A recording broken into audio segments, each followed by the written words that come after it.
Now let's talk with Jim Wallis. Jim, thank you so much for making time in your very busy schedule to be with us today. We really appreciate it. It's a great show. I love coming here. Well, I know Eboo and I are looking forward to our conversation with you. And I thought we'd start by asking you about your work with pastors. You deal with a lot of pastors around the country. You mentioned it. What are you telling them now in terms of how to talk to their congregations about interfaith dialogue? I think there's a principle here that Eboo and I have talked about many times. How do you confront religious extremism? The conventional wisdom is that you smash it from without. It's not working. It's simply not working. You've got to defeat it from within, from inside, which means those who are in the more moderate and prophetic traditions in all of our faith communities have to make new and powerful alliances with each other, because the seeds of defeating Islamic extremism are in Islam. The seeds of defeating Christian fundamentalism are in the gospel. And so this is where those of us who would be called moderates, or from the prophetic stream, I would say, of our traditions, have to find each other and help each other do this job. That's what Eboo and I have begun to do, and lots of people like us. So I think there's a real answer here, but not the smashing from without is simply never going to work. Jim, one of the things you said in your message was that interfaith cooperation is actually accelerated after 9/11, regardless of what the media narrative is telling us. It used to be that interfaith cooperation was people gathering at conferences to hear speeches. My experience of it is young people from different religions working together in communities. How have you seen it changing, accelerating, becoming more robust?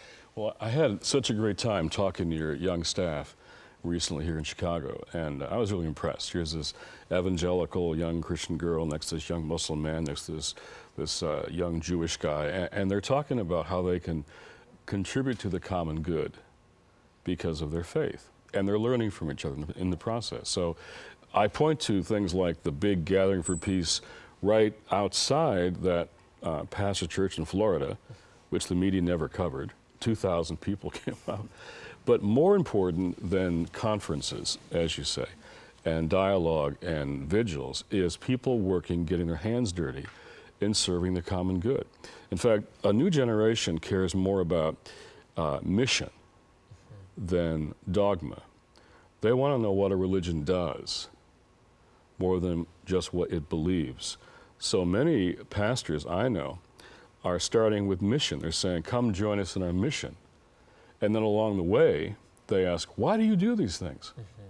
You know, what motivates you? Why are you rebuilding all these schools or doing this or that? And they say, well, it's because of my faith. And that's what leads people to faith, rather than saying, here is what we believe, different than what they believe, and so we're in conflict with them.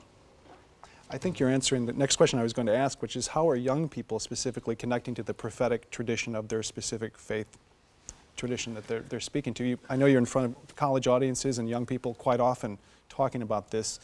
I'd love to hear your thoughts on that as well. You know, one of the best things now for me as no longer just a seminary student is our audiences are half under 30 all the time, and half of them under 25.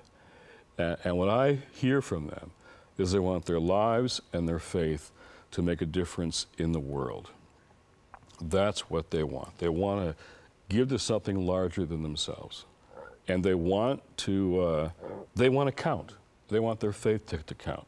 So they're new abolitionists. They're fighting trafficking. They're doing water projects in Africa. They're working to allow their undocumented friends a path to citizenship in this country. They care about justice, and they think faith is in fact deeply connected to social justice. So I am really hopeful by this new generation's passion and the way they're not afraid of each other. They're not afraid. They want to learn from each other. They don't compromise their own faith when they have an interfaith dialogue, but they want to learn and they want to find allies. You know, we have so much work to do, and they want to find allies. Go ahead, Eboo.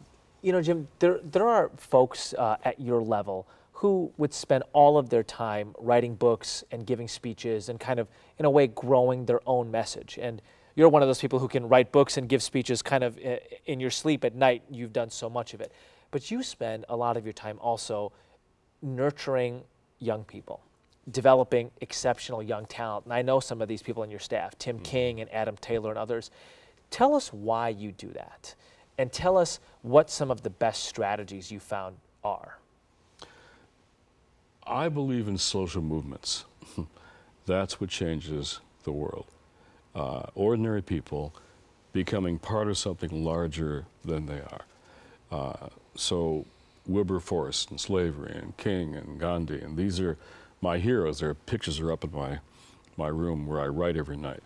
And if you believe in movements, you've got to care about leadership. And the leadership of the next generation is the most important thing to a movement. So I have really two main commitments now. One is to get a larger voice for the message of prophetic faith. In the media, in the popular culture, the extremes are dominant and they have to be challenged. I think a moral, civil tone is what the country's hungry for. I think the politics of fear and the politics of hope are always in conflict. Right now, the politics of fear are winning. And so how do we articulate the politics of hope? So how do we provide a much larger platform for that voice? Secondly, to mentor and nurture a new generation of leaders. And they're everywhere.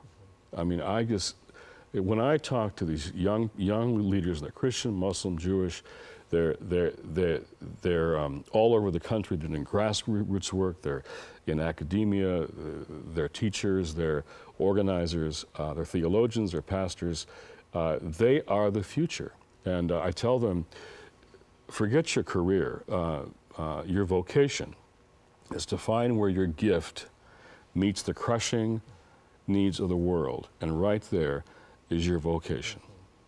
I talked to 1,000 high school kids yesterday, and I said, you know, don't start thinking about what you're going to do when you're a leader. Start living by those values and choices now. Develop moral habits that will help you when you become a leader to live those values. So to me, a larger platform for this voice, for this movement, and a new generation of leaders, those to me are the two most important things. And Eboo mentioned your book writing. God's Politics was a wild success, obviously. And how have you found things with rediscovering values now? It's kind of opened up another set of conversations for you, I imagine, with the different... there's a new audience of business people, which I've never had before. Business folk, Wall Street CEOs, they come and talk like Nicodemus at night, you know, about something they've lost. They've lost their balance, they feel, or they've lost their values, or they've lost their faith, or the things their mom told them at bedtime at night. And so even Davos, the World Economic Forum, has asked us to help convene a moral economy dialogue. This is Davos, of all places. So I think we won't get to economic recovery without a moral recovery, without spiritual recovery. And so what a moral compass for the new economy looks like is something we're finding audience for at business schools, corporations, and so, and on the streets in Detroit, where I'm from. If we don't find our way back to a new normal and not business as usual, then all the pain and suffering of places like my hometown will have been in vain. Well, Jim, we're so grateful again for you to be here and spending time with us today. I love watching your mentorship with Eboo, and the work that both of you are doing are inspiring to me, so thank you so much. He makes me hopeful, this guy does.